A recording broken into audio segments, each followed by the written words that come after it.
This is another rhythm rap, so you want to just take your bow, you can put your cello down. This is a little tricky. We're doing something that sounds exactly the same, but on paper it doesn't look the same. So it's first measure is a quarter note tied to an eighth note. A tie differs from a slur in that a tie has to do with the same note. A slur, you change notes.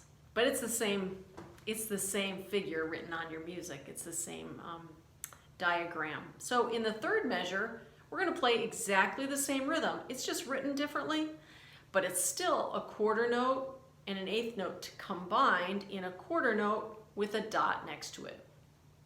So both of them are worth 3 eighth notes because there are 2 eighth notes in a quarter note plus the dot. That's an eighth note. All right, here we go. Shadow bow. 1 and 2 and 3 and 4. 1, 2 and 3, 4. 1 and 2 and 3, 4. 1 and 3, 4.